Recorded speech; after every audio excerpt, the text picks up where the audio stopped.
honor to introduce the President of the United States, Donald Trump.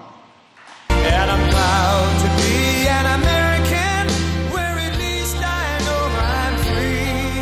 And I won't forget the men who died, who gave that right to me. And I gladly stand up next to you and defend her still today. 'Cause there ain't no doubt I love this land. God bless the USA.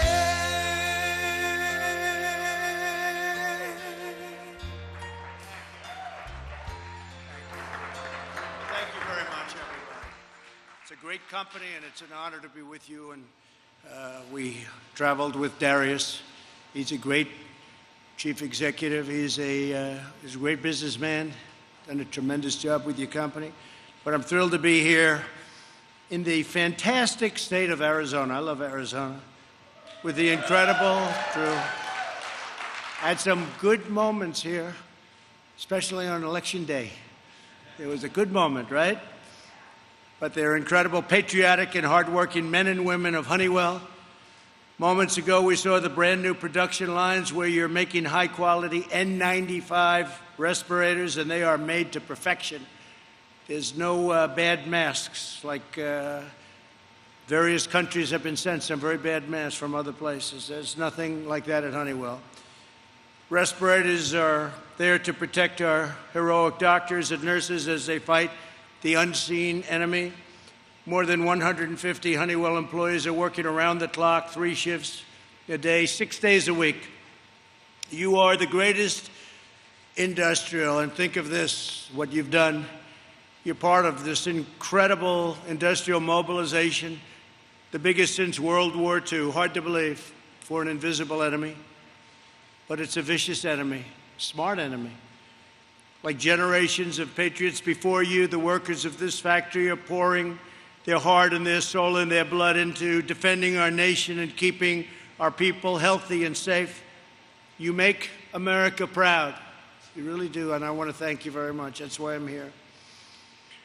I want to thank also the entire leadership team at Honeywell, including Darius, who's, again, fantastic man, Ann Madden, Mike Matson, John Waldron, Jim Carroll, Brian Ruddick, William Lang, Tony Stallings, and Romina Cannonshaw. In normal times, it would take 9 months to stand up one facility like this. But Honeywell has built this in less than 5 weeks, creating 500 new jobs in Arizona and another 500 jobs in Rhode Island. Together, these new factories will soon produce more than 20 million N95 respirators every single month, a truly miraculous achievement. We're grateful to be joined by Secretary of Labor Gene Scalia and Governor Doug Ducey. What a fantastic governor he is. Where is Doug? Where is Doug? Thank you, Doug. You're doing a fantastic job. And he already won his election by like 17 points, so I don't have to praise him too much. But I will say that he has been a fantastic governor, and that's, you people recognize it. That's why he had what they say is a walk. It's very good. We're proud of you, Doug. And anything we can do, you're going to call me. We don't have to worry about that. He calls me plenty. He calls me plenty because he's doing his job. But I want to thank you both, and Gene, the job you're doing is fantastic. Thank you both very much. We appreciate it. Thank you, Gene. And I also want to express my appreciation to Senator Martha McSally. Fantastic person. Fantastic person. She's fighting to uncover the full truth about the China situation and how the World Health Organization handled the outbreak and what happened. There must be transparency and accountability. Martha's also somebody that is bringing tremendous amounts of dollars back to her state that she loves so much, the state of Arizona. And I know the governor appreciates it very much, Martha. And I appreciate it very much, too. You're doing a fantastic job, and good luck. Good luck. Thank you as well to Betty and Jorge Rivas at Sammy's Mexican Grill in Catalina. Where are they? They're around here someplace. They're great. Where is the bike? Come on up here. Come on up here. Come on. Say a couple of words. Say, these people, you know, I saw them on television. I saw them on television. They were being devastated by what happened. And I put out a simple tweet saying what wonderful people they are, and they became very rich. They had lines that went around the block. Say a few words, please. Come on. There's a mic right over here. I can't believe I have to socially distance myself from these two people. They're probably the ones that want it from me. Please, say a few words. Mr. President, we thank you very much. I think you're doing a great job. Thank you. I think we represent a lot of the Latino community that is very proud of the job that you're doing. And I think most of us, all of us, all the Latinos are going to vote for you because we think you're doing, like I said, a very good job. And I thank you for all the support that you're giving us. And my wife and I are very happy. And what else can I say? Thank you. I really appreciate it. That's beautiful. Go ahead. Oh, that's nice. Would you like to say it? Go ahead, please. Yeah, you can pull that down. Muchas gracias, señor presidente. Estoy muy contenta y feliz. Y de parte de muchos latinos que nosotros conocemos, sé que su voto va a ir por usted. Latinos love Trump. Ah, that's Yes. great people. Thank you very much. Thank you. We'll see you. That's fantastic. So today, they took care of 150 healthcare workers at Devon Gables Assisted Living Facility in Tucson, and they've been helping a lot of the people here get some good food, and they're sending Donald Trump the bill. I can't write it off to the government because they wouldn't like that, but we're paying for it, so make sure you get me that bill.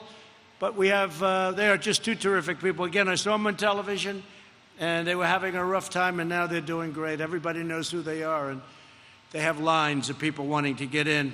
Food is supposed to be fantastic. To defeat the virus, we are harnessing the unrivaled power of American industry. We're using the Defense Production Act to manufacture over 100,000 additional ventilators. On top of our fast-growing national supply, we've mobilized our country.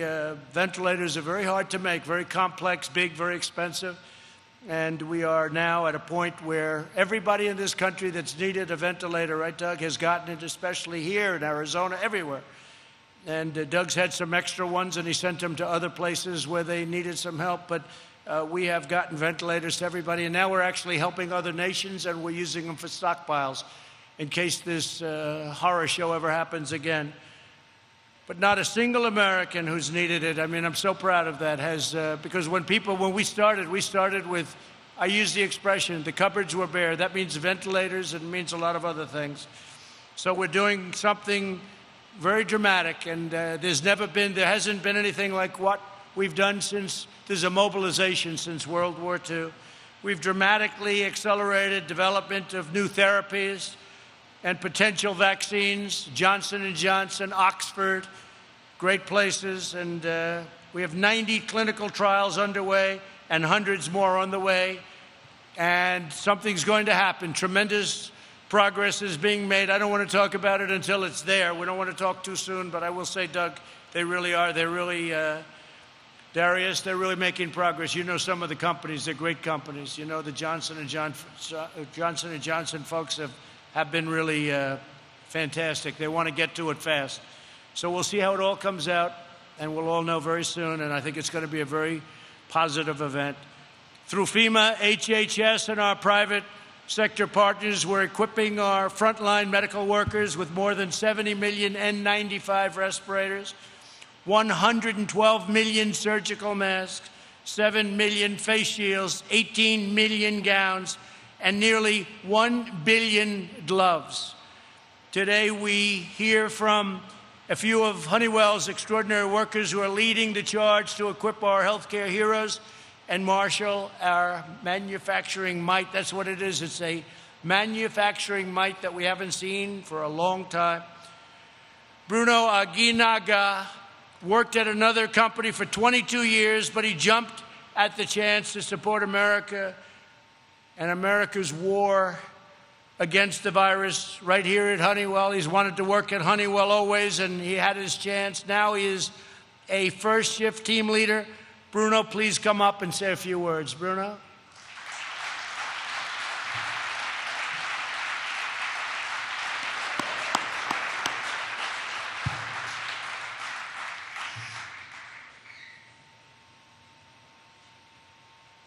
Thanks, Bruno.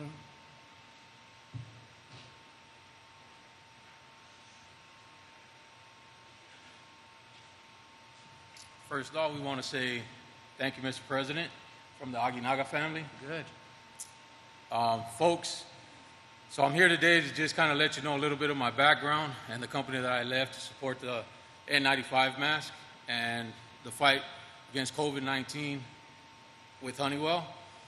I was employed with Boeing for 22 years, out in California, relocated out here in Arizona. Got a little chance to work with the folks out in Boeing Mesa, on the Apache helicopter as well. It's when I resigned with the Boeing company after so many years to be a part of the Honeywell team. Here at the Honeywell team, they treat you right. It's great culture, great people. Mr. President, God bless America, right? Thank you. Thank you, Bruno. Great job. Thank you, Bruno. Appreciate it. Thank you very much, Bruno. And the next time I'm here, I think we'll shake hands and we'll hug each other with the job he's doing. Okay, Bruno? Thank you very much. Ursula Warner is a proud Air Force veteran who courageously served her nation in Afghanistan and all around the world. Now she is continuing her legacy of service right here in Phoenix. Ursula, please come up and tell us how you chose Honeywell and why did you do that?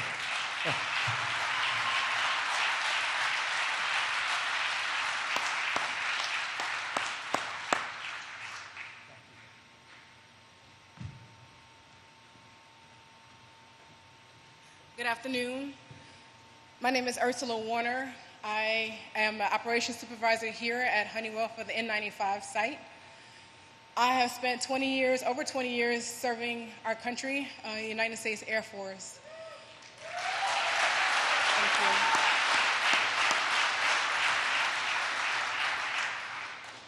you. Of those 20 years, I spent 15 years in leadership and management positions. Like the President said, served a tour in Afghanistan and a couple of tours in Iraq, and was highlighted by the United States Department of Army and Air Force for that. I just retired this past March, and I actually had a different plan, but after my retirement ceremony and I saw that the site, the N95 site was standing up and what the purpose of it was for the first responders and our medical personnel on the front lines, I decided I wanted to be a part of that, a part of something bigger, to continue to serve this country in a different facet. I'd just like to thank the leadership and also Honeywell for the opportunity to provide different jobs and things like that for the people in Phoenix, and also me specifically, the opportunity to continue to serve my country on a bigger aspect. Thank you.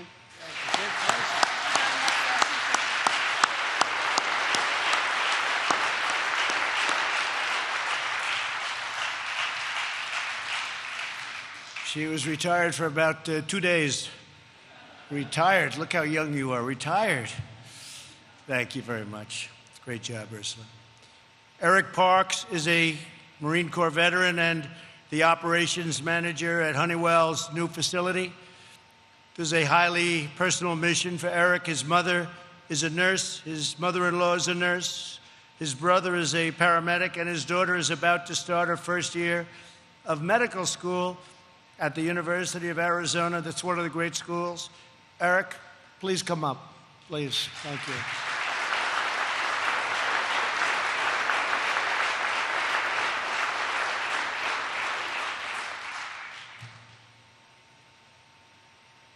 Thank you, Eric.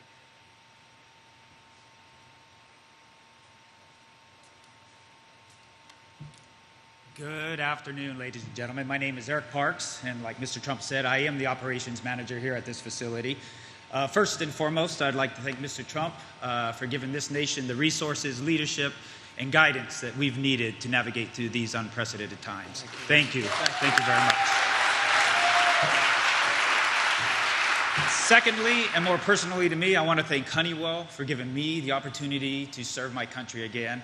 It fills me with pride to know that the masks that we are going to be producing off of this facility are going to go to first-line responders to help them combat the war against COVID-19.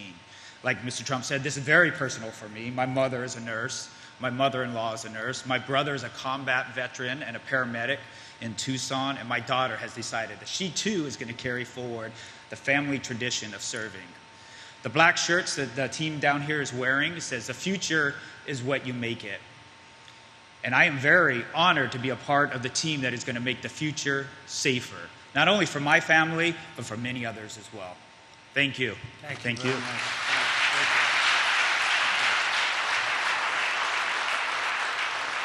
Thank you. As you know, this terrible plague has inflicted grave hardships on our people. We mourn for every life lost. We pray for every victim. And we shoulder this burden together as one people, one family, and one great American nation. Thanks to the profound commitment of our citizens, we've flattened the curve, and countless American lives have been saved. Our country is now in the next stage of the battle, a very safe, phased, and gradual reopening. It's a reopening of our country. Who would have ever thought we were going to be saying that? A reopening. One day they came to us and they said, "Sir, we're going to have to close it down. We had the greatest economy in history." Darius can tell you about that. Greatest economy we've ever had. Best employment numbers, history of our country. Best stock market in the history of our country. Most number of jobs, almost 160 million jobs. We were never even close to that. And they said, "Sir, we have to close it down." It's a terrible thing, but we did what was right, and now we're reopening our country, and it's going to be something very special. I was saying before that we're going to have a transition period. Third quarter, it's going to transition.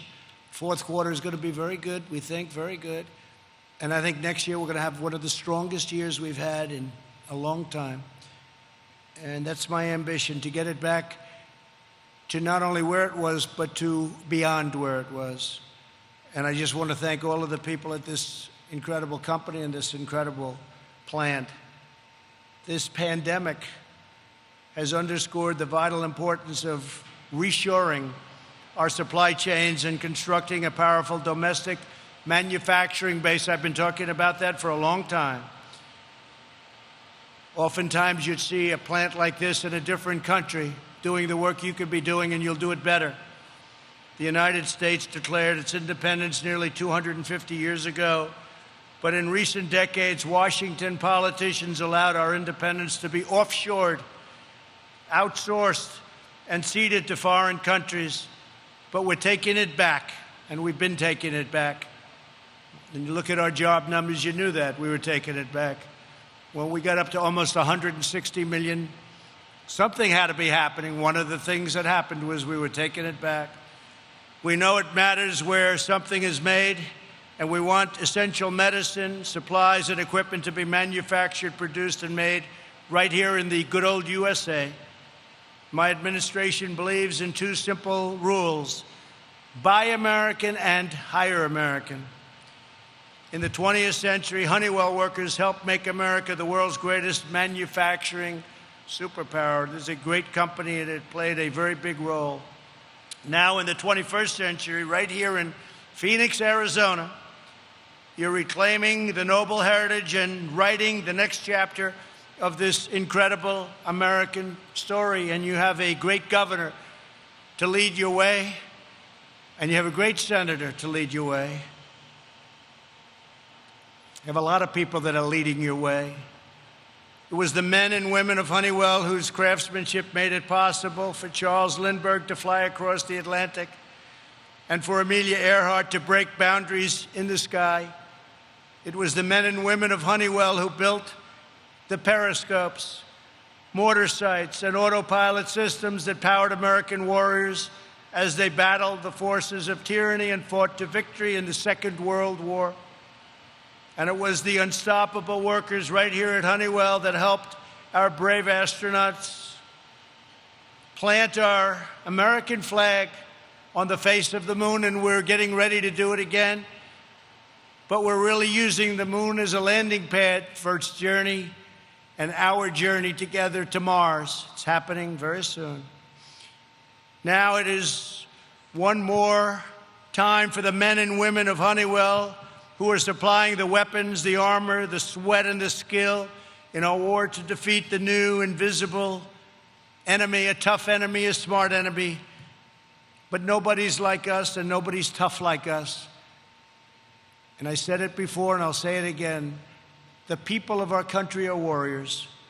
With your help, we will vanquish the virus and build a future of greatness and glory. With American heart, American hands, American pride, and American soul. Thank you very much for the incredible job you do. Thank you to Honeywell, to our senator, to our governor. Thank you so much for the incredible job you do. And thank you to the people of Arizona.